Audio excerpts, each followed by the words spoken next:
नमस्कार मित्रांनो, शुभ सकाळ. आणि आता मी चाललो आहे पनवेलला जायचं आहे मला गाडी सर्व्हिससाठी. म्हणजेच ब्रेक जे लायनर आहेत गाडीचे ब्रेक लायनर आहेत ते 70% संपलेले आहेत आणि 30% राहिलेले आहेत. त्याच्यामुळे ते चेंजिंगसाठी आणि थोडा माझ्या AC चा जो फॅन आहे, जय श्री राम प्रभू, तो कमी होत नाही आणि वाढत नाही, इक्वली राहिला आहे. त्यासाठी मला गाडी शोरूमला न्यायला लागते पनवेलला.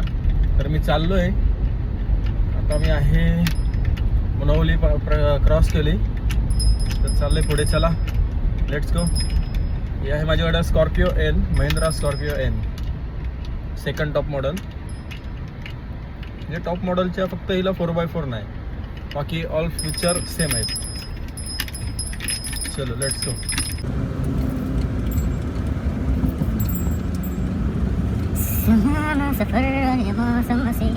तर मित्रांनो, हा आहे कंकेश्वर रोड. म्हणजे इथे आता आपण कंकेश्वरची कमान क्रॉस केलं आहे. हे आहे टाकादेवी आणि आपण चाललो आहे. तर आता इथे जे खड्डे आहेत ना मित्रांनो, हा रस्ता इतका चांगला बनवला आहे हा बघा. आणि हे असे अर्धवट कामं सोडून ठेवलेली आहेत. तर रात्री अपरात्रीत जर तुम्ही आलात तर फक्त सावधान राहा. आणि हा बघा किती मोठा खड्डा आहे. गाडी एवढी मोठी असताना सुद्धा हा एवढा मोठा खड्डा लागतोय. म्हणजे विचार करा काय खड्डा असेल तो. कॅमेरा माझा 0.5 मध्ये आहे म्हणून एवढं वाटत नाही आहे, पण रियालिटीमध्ये खूप मोठं आहे. हे बघा, हे असे म्हणजे बघा, असे अर्धवट कामं ठेवायची असेल तर रस्त्यांची कामच करू नका. आम्ही खड्ड्यात आहोत तेच चांगलं आहे. एखाद्याचा जीव सुद्धा जाऊ शकतो या अशा खड्ड्यांमुळे. ह्याच्या पुढचा एक खड्डा आहे ना, तो तर ह्याच्यापेक्षाही भारी आहे. तुम्हाला दाखवतो मी, थांबा. आता जस्ट थोडा रस्ता क्रॉस केला आणि हे बघा, हा खड्डा आहे बघा. हा सुद्धा जंप असाच आहे आणि ह्याच्या पुढे अजून एक जंप आहे. तो तर खूप भयानक आहे. मी दाखवतो तुम्हाला. हा असा रस्ता दिसतोय क्लिअर, पण आता पुढे गेल्यावर तुम्हाला समजेल. आपल्या समोर एक गाडी आहे म्हणून तो तितका दिसून नाही येत. हा असं त्याच्यात भर टाकलेली आहे. तर हा पूर्ण म्हणजे ह्याच्यात ही जर समोरची गाडी ह्या खड्ड्यात गेली असते ना तर रस्त्यावरून दिसणारच नाही. इतका मोठा खड्डा होता. तरी सुद्धा आहे, बऱ्यापैकी भरलेला आहे तो खड्डा. आणि त्या खड्ड्यात जर एखादी गाडी स्पीडने येऊन पडली असते ना तर जीवित आल्याशिवाय काय राहिलंच नसतं. गाडी तर पूर्ण गेली असती. तर चालक आहे किंवा बाजूला बसलेले आहेत, ऑन द स्पॉट जाण्याची शक्यता होती तिथे. असा रस्ता होता तो खड्डा. तर चला आता आपण पुढे चाललोय हळूहळू. तर मित्रांनो, आता आपण आलो आहे कार्लेखिंडला. जो रस्ता अलिबागवरून मुंबई पनवेलला लागतो आहे तिथे आपण पोचलेलो आहोत. आणि आपण आता त्या रस्त्याला लागतो आहे, त्या लागलेलो आहोत. आणि हे बघा, ही सकाळ सकाळ अशी बससाठी गर्दी असते. आणि आपण चाललो आहे हळूहळू, कारण गाड्या आहेत पुढे. हा रस्ता जो आहे, हा कार्लेखिंडी रस्ता आहे. या रस्त्याला पूर्वी म्हणजे खूप वर्षांआधी लोक येण्यासाठी घाबरायची अक्षरशः. काही हादसे अजूनसुद्धा कधी कधी होतात. काही चुकांमुळे होतात, तर काही निसर्गामुळे होतात, सांगू नाही शकत. तर चला, थोडा वेळ मी तुम्हाला रस्तासुद्धा दाखवतो हळूहळू.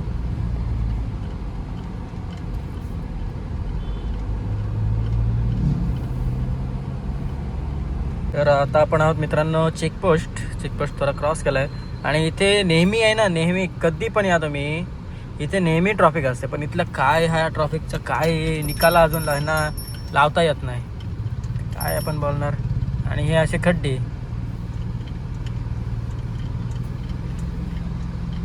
तर काय बोलणार. हे बघा, पूर्णपणे खड्डे खड्डे खड्डे आहेत रस्त्याला, काहीच करू शकत नाही.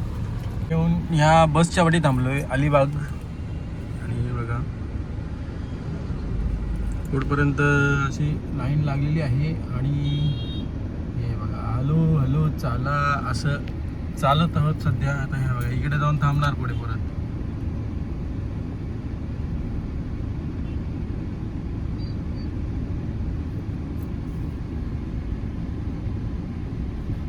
असं हा अलिबागवरून ज्या गाड्या निघतात त्या गाड्या जाण्यासाठी पनवेल मार्गे हा एकच रस्ता आहे. आणि तो सुद्धा आहे थोडा छोटा.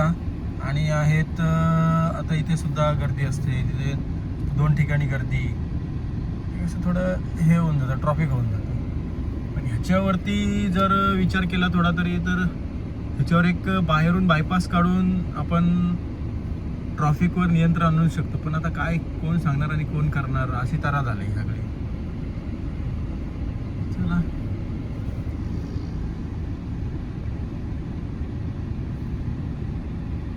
तर मित्रांनो एकदम खतरनाक क्लायमेट आहे आणि आपण आता पोहोचतोय म्हणजे शाहबाद सोडलेला आहे आणि आपण JSWच्या जवळपास आलेलो आहोत. तर होय, इथे नारळी पौर्णिमेला खूप प्रमाणात गर्दी असते. कारण जे आपले समुद्रकिनारे राहणारे आपले आगरी कोळी बांधव हे इकडनं नारळी पौर्णिमेच्या दिवशी हे नारळ सोडण्यासाठी येतात. तसेच या ब्रिजवरून ते अक्षरशः खाली उड्या मारतात. हे बघा, आता ही तुम्हाला क्लिअर दिसेल ही कंपनी. हे बघा, आणि ह्या साईडला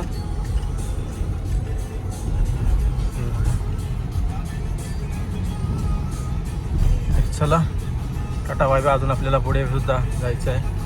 मित्रांनो आता आपण लागलोय मेन हायवेला आणि बघा रस्ता किती क्लिअर आहे. एकदम सराना बेरेरी एकदम खतरनाक असा रस्ता आहे. 80चं ते स्पीड लिमिट दिलेलं आहे. आपण चाललोय 80लाच चाललोय. ओके, हा बघा येडा बघा असा धावत चाललाय रस्ता क्रॉस करतोय. हा बघा भैया. ओके, तर वाहन चालवताना नेहमी सुरक्षित अंतर ठेवूनच चालवत जा. हा महत्त्वाचा. आणि महत्त्वाचं म्हणजे मी तुम्हाला फ्रंट कॅमेऱ्याने दाखवतो मी कसा बसलोय ते ड्रायव्हिंग करताना. 1 मिनिट. तर मित्रांनो तुम्ही कुठेही जाल म्हणजेच तुमचा प्रवास अगदी थोडक्यात म्हणजे 15 मिनिटाचा असो, 20 मिनिटाचा असो किंवा 5 मिनिटाचा असो, पण एक गोष्ट मात्र लक्षात ठेवायची नाही म्हणजे आपल्या कमरेचा बोलतोय सॉरी आपल्या गाडीचा सीट बेल्ट. तर सीट बेल्ट लावण्याचे असे खूप सारे फायदे आहेत आणि नुकसान सुद्धा आहेत. तर तुम्ही नेहमी गाडी चालवत असताना सीट बेल्ट हा महत्त्वाचा आहे. आपल्या सुरक्षतेसाठी आपण सीट बेल्ट लावला पाहिजे, ह्याची दक्षता घ्या. बस, धन्यवाद. तर चला आपण पुढे भेटू. 9:51 झालेले आहेत आणि आपण पोचलो आहेत महिंद्रा शोरूम पनवेल. गाडी लावलंय जस्ट इथे बाहेर आणि आता पावती वगैरे ते घेऊन येतील वगैरे झालेले आहे. आता आपण आतमध्ये चाललो आहे बसायला आणि सगळीकडे गाड्या म्हणजे हे बघा हे महिंद्राच्या टोटल गाड्या इथं आहेत सगळ्या. जे शोरूम पण आहे आणि सर्व्हिस सेंटर पण आहे. सर्व्हिस सेंटर पाठी आहे आणि शोरूम आहे. आणि हा मेन हायवे. इथं पण रस्त्याचं काम चालू आहे म्हणून इकडनं हे रस्त्याचं काम चाललं आहे इथं. त्यामुळे इकडनं एक टर्न होता म्हणून ते बरं झालं, नाही तर पुढून टर्न मारायला लागतं. मित्रांनो हे महिंद्राचं स्टॉक म्हणजे इथे गाड्या हे पार्किंग करतात जागा. हे बघा ती खतरनाक रस्ता वगैरे इथे आहे. असण्याची शक्यता नाही पण चिखल वगैरे आहे थोडाफार. ह्या सगळ्या लागल्या आहेत महिंद्राच्या गाड्या.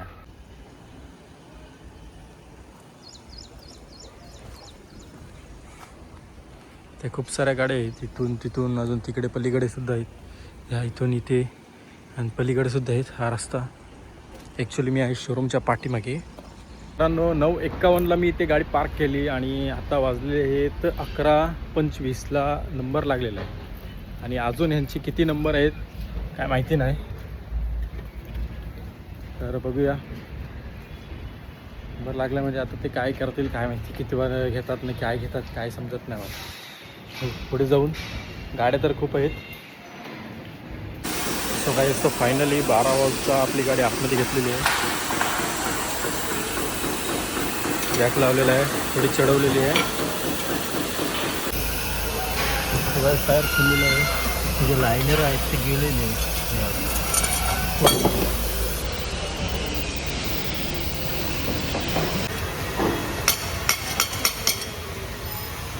चढवल्यावरती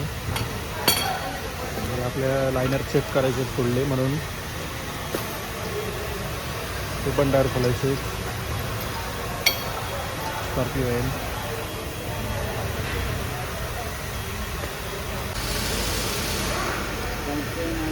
इसके लाइनर दिखाते हैं.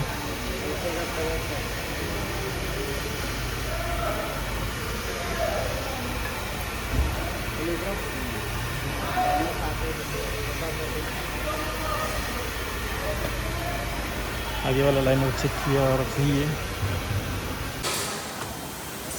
लाइनर टाकून झालेलं आहे. आता टायर फिटिंग सुद्धा झालेली आहे. एसीचा फ्लोर कमी जास्त होत नव्हता, पण ए सी कमी नव्हती, त्याच्यामुळे हा पार्ट जो आहे ह्याचा फॉल्ट होता. त्याच्यामुळं थोडी वायरिंग पण गरम होऊन थोडी मेल्ट होत चालली होती, म्हणजे जळत चालली होती या पार्टमुळे. हा जो आहे ना हा त्याच्यामुळे. तर हे सुद्धा काम झालेलं आहे आपलं. तर मित्रांनो फायनली आपली गाडी सर्व्हिसिंगला घेतलेली आहे, कारण सर्व्हिसिंग करायची नव्हती सुद्धा थोडा प्रॉब्लेममुळं सर्व्हिसिंग केली, म्हणजे करायला सांगितलं त्यांना. मित्रांनो एका क्षुल्लक प्रॉब्लेममुळं सर्व्हिसिंगसुद्धा करायला लागते. तर सर्व्हिसिंगला खूप नंबर आहेत आणि नंबर असल्यामुळं सर्व्हिसिंगला गाडी घेता येत नव्हती. तरीसुद्धा मी त्यांना रिक्वेस्ट केली, कारण एवढा लांब अलिबागला जाणं परत येणं उद्या यासाठी खूप वेळ लागणार. म्हणून सरांना सांगितलं की असा विषय आहे. ते सर बोलले की ठीक आहे मी करून देतो. महेंद्र सर्व्हिस सेंटर आणि शोरूमची त्यांची जी सर्व्हिस आहे ती खूप चांगली आहे आणि म्हणजे समजून घेतात. असं जसे आपल्या इथे काही शोरूमवाले असतात अतिशहाणे, तसं नाही. तर त्यांनी कस्टमरला समजून घेऊन त्यांनी म्हणजे चांगली हे आहे त्यांची. बस मित्रांनो आता वाजलेले 6:30 आणि आपल्याला फायनली गाडी भेटलेली आहे आपल्या ताब्यात, जे सर्व्हिसिंग वगैरे करून ओकेमध्ये एकदम. तर यंदा म्हणजे सर्व्हिस सेंटरवाल्यांनी आपल्याला चांगली सर्व्हिस दिली. तर आणि सर्व्हिस तर चांगली भेटली आणि इथे पुढे जरा ट्रॉफिक लागली आपल्याला. हे बघा सगळं ओकेमध्ये आणि ही अशी ट्रॉफिक, त्याच्यामुळे थोडा गडबड झाला. जस्ट निघालो आहे आपण शोरूमवरून. 12,500 बिल झालं. ओके, खूप थांबायला लागलं आणि आज मला चक्क उपवास पकडायला लागला. आता जाऊन बघतो थोडंसं काहीतरी खायला, कारण भूक लागले खूप. Let's go.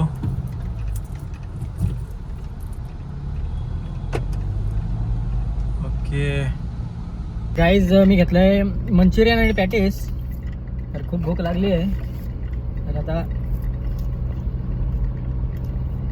ओके, चटणी पण नको आपल्याला, चालून असंच जातो.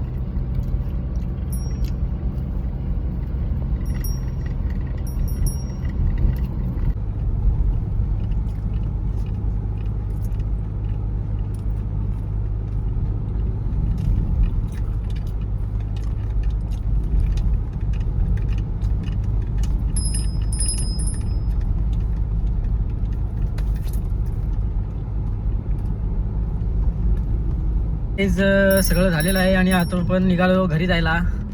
सो संध्याकाळचं वातावरण, हा कर्नाळा, एकदम मस्त क्लायमेट आहे. सो गाईज चला आता आपण घरी जाऊया. विषय काय नाही, विषय एवढाच आहे आणि हा ब्लॉग इथेच संपतो. पण महत्त्वाची गोष्ट तर आपल्याला महिंद्रा शोरूमवाल्यांनी चांगली सर्व्हिस दिली, त्याबद्दल काही वादच नाही, म्हणून त्यांचे धन्यवाद. सो ब्लॉग आवडला असेल तर चॅनलला सबस्क्राईब करा, व्हिडिओला लाईक करा, कमेंट करायला विसरू नका तुम्हाला काय वाटत असेल तर. ओके, आणि चॅनलला सबस्क्राईब करा, शेअर करा, लाईक करा. धन्यवाद.